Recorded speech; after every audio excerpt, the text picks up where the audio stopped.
Apa kabar lur? Semoga kita sehat selalu, amin. Kali ini Mimin akan menceritakan sebuah alur cerita film bergenre action yang berjudul Yakuza Princess. Seperti apa kisahnya? Langsung saja kita gaskan.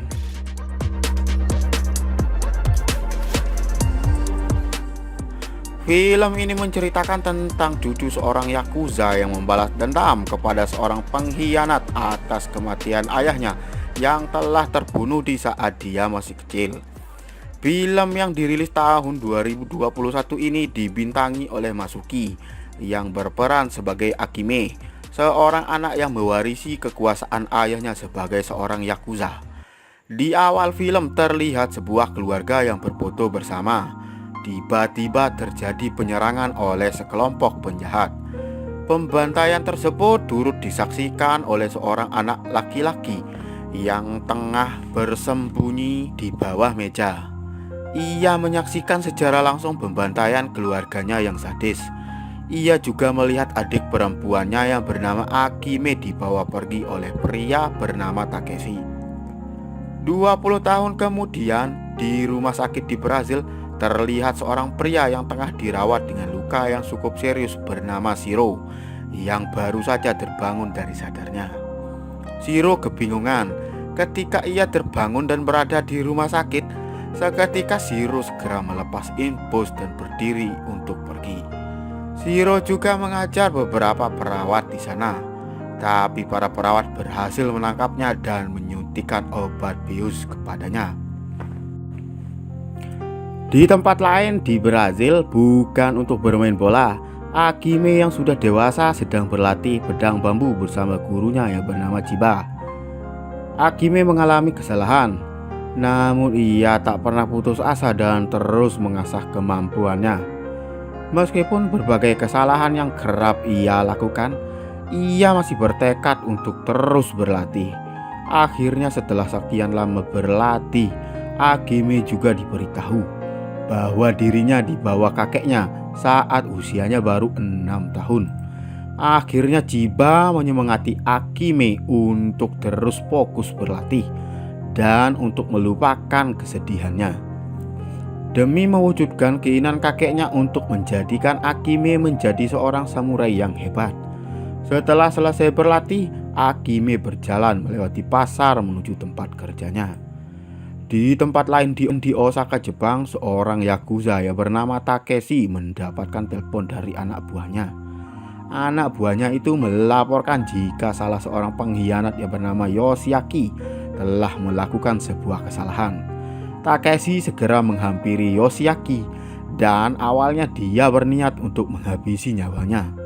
Namun di saat Yoshiaki membisikkan sesuatu tentang apa yang diminatinya, Takeshi justru membunuh dua anak buahnya. Takeshi bertanya-tanya apa saja yang diketahui oleh Yoshiaki. Dia menyebutkan kalau bosnya menyewa seorang pembunuh untuk melakukannya. Mendengar hal itu, Takeshi langsung membunuh Yoshiaki dengan sekali tembakan tepat di kepalanya. Di tempat lain, Akime yang baru saja tiba di tempat kerja bosnya yang bernama Sugahara mengatakan besok Akime harus masuk shift siang karena ia ada urusan. Saat Akime sedang bekerja, tiba-tiba temannya yang bernama Lenny datang. Ia membicarakan tentang kencan butanya, namun Akime dengan santai menolaknya. Selesai bekerja, Akime berjalan kaki pulang ke rumahnya. Saat tiba di rumahnya, Akime selalu menyapa foto kakeknya, walaupun sang kakek sudah lama meninggal. Shiro yang sudah mulai tersadar, dokter bersama dua polisi menghampirinya. Dokter itu mengatakan kepada dua polisi tersebut kalau Shiro tidak mengingat apapun, bahkan kedutaan negara pun tidak punya data tentang dirinya. Para polisi menemukan sebuah katana yang dipegang oleh Shiro. Dengan meminta maaf, Shiro mengatakan kalau ia tidak mengingat kejadian yang telah menimpa dirinya. Akhirnya dokter dan kedua polisi itu pergi. Shiro berupaya melepas borgolnya menggunakan penjepit infus. Kemudian ia pergi memasuki toilet dan mengambil pakaian pria yang berada di sana. Saat dia ingin berjalan keluar, Shiro melihat kedua polisi itu masih berada di area rumah sakit. Shiro akhirnya mengalihkan perhatian dengan memukul alarm hingga membuatnya berbunyi. Kemudian Takeshi menemui bosnya yang bernama Oyabun. Di tempat itu Takeshi juga bertemu dengan anak buah Oyabun yang bernama Gojiro. Oyabun mempertanyakan tentang Yoshiaki. Takeshi menjawabnya dengan santuy kalau Yoshiaki telah melakukan penggelapan. Mendengar itu Gojiro geram karena anak buahnya telah dibunuh oleh Takeshi. Agar sang bos percaya, Takeshi ingin memotong jarinya sebagai tanda kesetiaannya. Namun Oyabun menyuruh Takeshi berhenti dan mengatakan kalau dirinya telah mempercayai Takeshi sebagai letnannya. Tapi di sisi lain Gojiro terus meminta Oyabun untuk tidak mempercayai Takeshi karena kerap kali ia sering bertindak sendiri di luar kendali. Tapi Takeshi beranggapan jika dirinya telah melayani klan selama 3 dekade.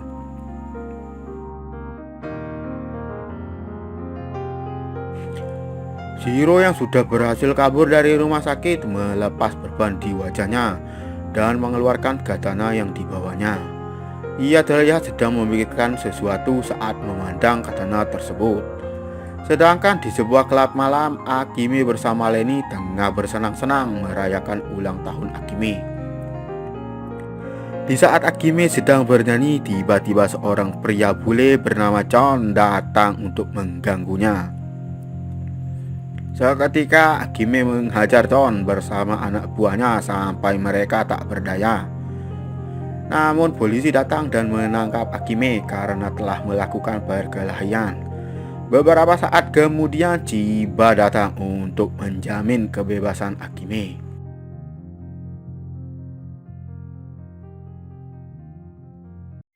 Shiro yang masih lupa ingatan atau bahasa kerennya amnesia tengah berdiri di sebuah toko dan bertanya-tanya tentang siapakah sebenarnya dirinya. Saat dia memasuki toko yang menjual barang antik itu, ia melihat sebuah sarung katana dan langsung mengambilnya. Sang pemilik toko pun memanggilnya karena ia dianggap sebagai seorang maling atau pencuri. Namun begitu pemilik toko melihat katana yang dibawa Shiro, sang pemilik toko langsung menawar katana Shiro dengan harga $1.500. Namun tentu saja Shiro tak mau menjualnya. Tapi sang pemilik toko mencoba merayu dengan cara lain, yaitu mencoba menukarkan katana itu dengan senjata yang lain. Shiro yang geram langsung menghajar si pemilik toko sambil mencekik lehernya. Akhirnya si pemilik toko menjelaskan jika katana itu bernama Murasama, sebuah pedang kuno langka yang haus akan darah manusia.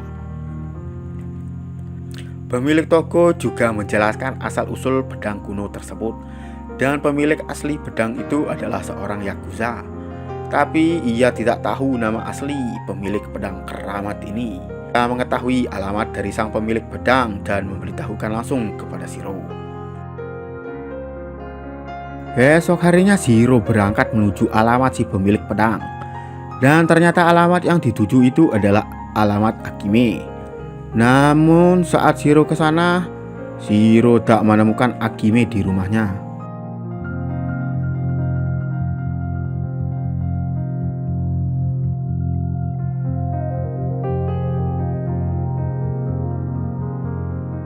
Di tempat lain, Takeshi yang tiba di Brasil sedang mempersiapkan senjata untuk memburu. Sedangkan Akime yang berada di rumahnya dikejar oleh John yang berniat untuk membalas dendam. Ia mengejar Akime sampai Akime berlari masuk ke dalam rumahnya.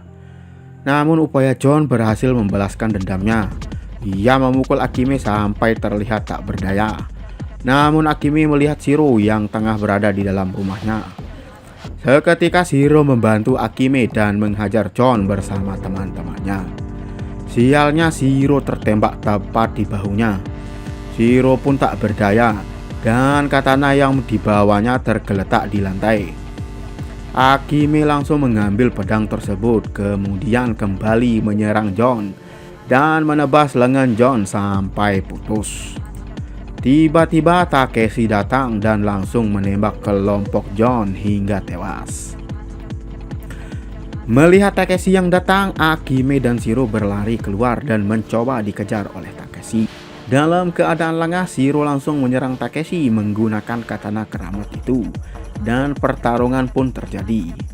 Dengan bantuan Akime, mereka berhasil mengalahkan Takeshi. Dalam kondisi tak berdaya lagi, Takeshi mencoba memanggil nama Akime, namun ia tak menghiraukannya dan tetap pergi bersama Shiro.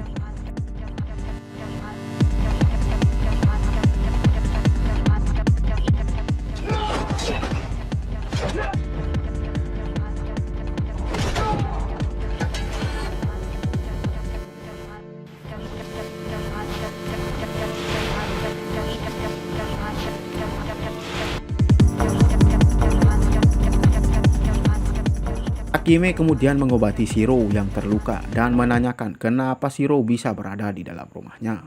Shiro pun menjawab jika dia akan menyerahkan katana kuno tersebut dan mengatakan jika pemilik katana itu adalah kakeknya. Akime kemudian mengambil katana itu dan disimpan olehnya. Saat melihat foto Takeshi, orang yang akan membunuhnya, tiba-tiba Chiba datang dan langsung terkejut ketika ia melihat pedang keramat ini berada di tangan Akime. Akime mengatakan jika foto orang yang ada di foto itu ingin membunuhnya. Namun Chiba menjelaskan ia tidak bisa membantu Akime. Ia pun segera memberikan pilihan untuk pergi ke toko tempat Akime bekerja untuk mencari jawaban yang sebenarnya. Chiba mengatakan jika katana Murasama sangatlah berbahaya, tapi katana itu telah menemukan Akime, dan ini adalah takdirnya.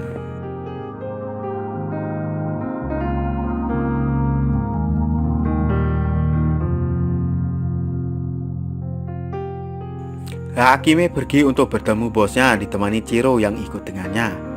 Melihat Chiro datang, Sugahara menjelaskan jika dia adalah selingkuhan kakek Akime yang sudah menjalin hubungan selama 8 tahun lamanya. Perselingkuhan tersebut tak banyak diketahui banyak orang kecuali guru Akime, Chiba. Sebelum kakek Akime tewas, ia memberikan alamat yang masih disimpan Sugihara sampai sekarang. Sugihara kemudian menyerahkan surat itu kepada Akime dan berkata jika semua jawaban ada pada surat inilah. Akime bersama Shiro kemudian bergegas menuju alamat tersebut. Di rumah Akime, polisi berdatangan untuk memeriksa bara mayat yang menjadi korban pembunuhan. Tiba-tiba Kojiro datang. Para polisi mencoba untuk menghadangnya. Namun saat itu juga Kojiro membunuh polisi tersebut. Saat anak buah Kojiro melihatkan foto Akime, Kojiro seketika menebas seorang polisi yang tersisa. Saat di perjalanan, Akime terkejut melihat Shiro yang berada di sampingnya. Setelah itu mereka berdua melanjutkan perjalanan untuk pergi ke alamat yang diberikan Sugahara. Di perjalanan, Akime berterima kasih pada Shiro karena telah berhasil menyelamatkan nyawanya. Akime menjelaskan ke Shiro jika kakeknya tidak ada kaitannya dengan pedang tersebut. Akime juga mengatakan jika kakeknya adalah orang yang baik. Sesampainya di sana, dua orang lelaki tua tengah menunggu di sana. Dia adalah Saito dan Genjuro. Awalnya kedatangan Akime rupanya tak diterima oleh Saito. Namun ketika Akime mengeluarkan pedang Murasama, seketika Saito menundukkan kepala memberikan hormat. Kemudian seorang wanita yang bernama Saiko meminta Akime agar ikut bersamanya. Shiro dipersilahkan duduk sambil Saito memperhatikan tato Yakuza yang di depan Shiro. Sedangkan Akime bertemu pria baru baya bernama Daishi. Setelah Akime memperlihatkan foto kakeknya, Daishi mengatakan jika kakeknya datang untuk Murasama. Akime kembali memperlihatkan foto Takeshi dan Akime mengatakan jika ia ingin membunuhnya. Daishi juga menjelaskan jika Takeshi bukan ingin membunuhnya. Namun Daishi tak menyampaikan secara detail karena ia hanya bertugas untuk mengarahkan Akime saja.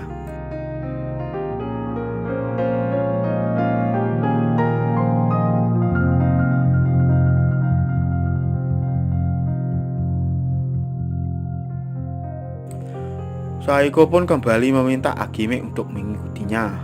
Sedangkan Shiro bersama kedua kakek alumni Yakuza ini tengah asik meminum arak.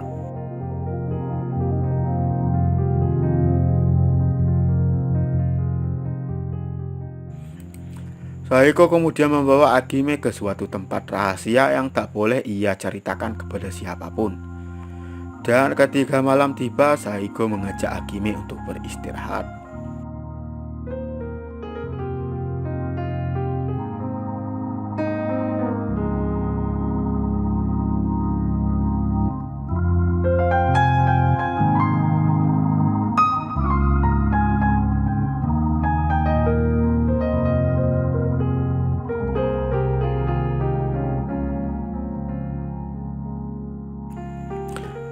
Di saat tengah malam, Akime tiba-tiba terbangun dari tidurnya dan Saiko sudah berdiri di hadapannya. Saiko kemudian mengajak Akime ke makam yang masih dirahasiakannya. Akime sempat berpikir jika kakeknya mungkin dikubur di tempat itu.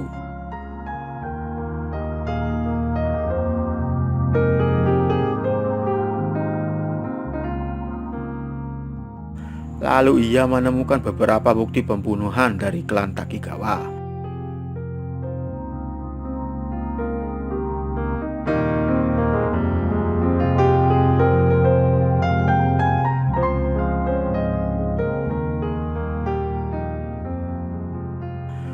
Beberapa waktu kemudian Takeshi muncul dan Shiro tersadar dari mabuknya. Seketika ia pergi mencari Akime. Takeshi menjelaskan kepada Akime jika dirinya adalah pelindung keluarga Akime. Saat beberapa orang muncul, Takeshi kemudian mengajak Akime untuk bersembunyi.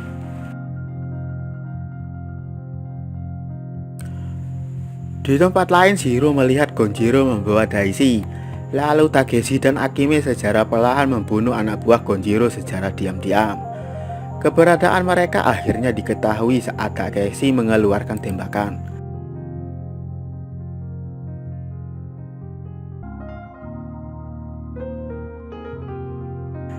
Daishi yang ditawan oleh Gonjiro menganggap Daishi adalah seorang pembunuh.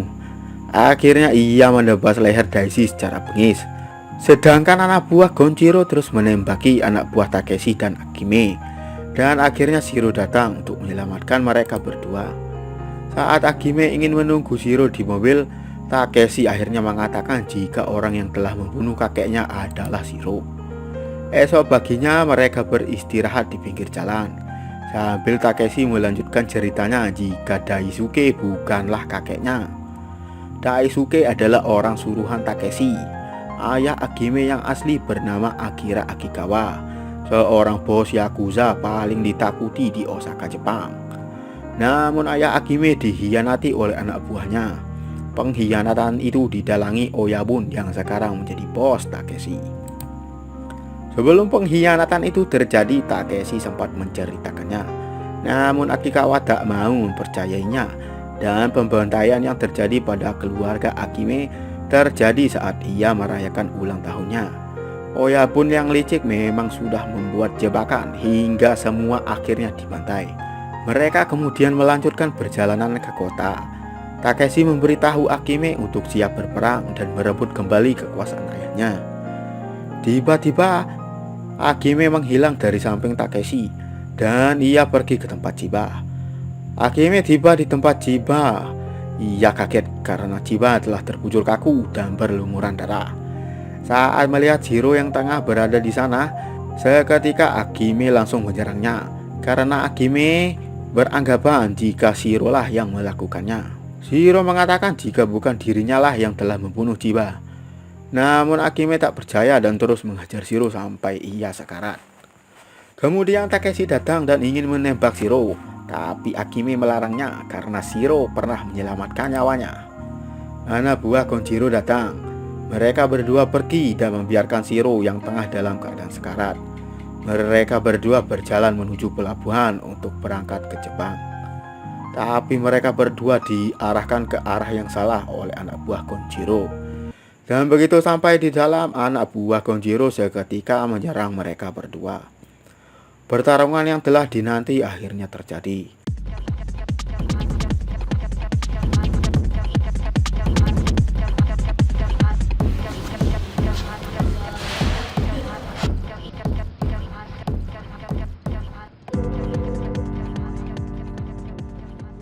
Setelah berhasil membunuh semua anak buah Gonjiro, Agime membawa Takeshi yang terlihat sudah tak berdaya untuk naik ke rooftop. Di sana ia berjumpa dengan Konjiro yang membawa Shiro dengan tangan diikat. Dan paraku ia langsung menusukkan pedang ke Takeshi di hadapan Agime. Tapi ia kembali mencabut pedang itu dan merobek perutnya sendiri sebagai tanda jika dia adalah seorang yang setia, sampai akhirnya Takeshi tewas di tempat. Konjiro kemudian mengatakan kepada Agime jika dia tak mungkin mampu menggantikan perang sang ayah. Saat anak buah Konjiro lengah, Shiro mencabut senjata dan menembak anak buahnya. Sedangkan Agime dan Konjiro bertarung untuk membuktikan siapa yang terbaik di antara mereka berdua. Agime akhirnya berhasil memenggal kepala Konjiro berkat latihannya selama ini. Ia kemudian menghampiri Agime dan Shiro mengatakan jika selama ini ia tak pernah berbohong, jika dirinya masih tidak mengingat apapun. Mulai saat itu ia kembali berperang untuk menjadi pemimpin Yakuza untuk menggantikan ayahnya. Oke, sekian dulu lur alur cerita film kita kali ini.